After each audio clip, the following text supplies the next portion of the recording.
வேலூர் மாவட்டம் குடியாத்தம் கிழக்கு ஒன்றியத்தில் மக்களவை தொகுதி அதிமுக வேட்பாளர் பசுபதி உருது மொழியில் பேசி இஸ்லாமியர்களிடம் வாக்கு சேகரிப்பில் ஈடுபட்டார். இதுகுறித்தான மேலும் விவரங்களை கொடுப்பதற்காக செய்தியாளர் முரளி இணைப்பில் இருக்கிறாரிடம் பேசலாம். முரளி, முழு விவரங்கள். அமரோத், இந்த வேலூர் நாடாளுமன்ற தொகுதி அதிமுக வேட்பாளர் டாக்டர் பசுபதி தற்போது இந்த குடியாத்தம் கிழக்கு ஒன்றியத்துல இரட்டை இலை சின்னத்திற்கு தீவிர வாக்கு சேகரிப்பில் ஈடுபட்டு வருகிறார்.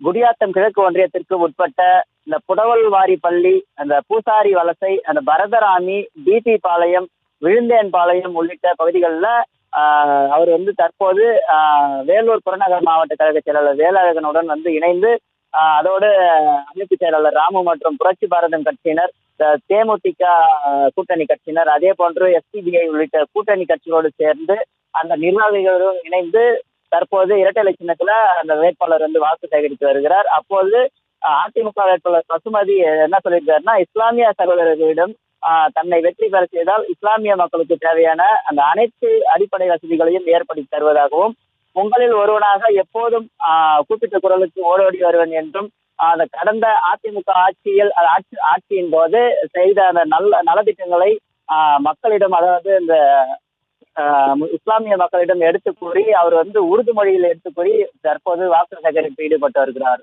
அமரோத், விவரங்களை வழங்கியமைக்கு நன்றி முரளி. செய்திகளை உடனுக்குடனும் துல்லியமாகவும் தெரிந்து கொள்ள சப்ஸ்கிரைப் பண்ணுங்க.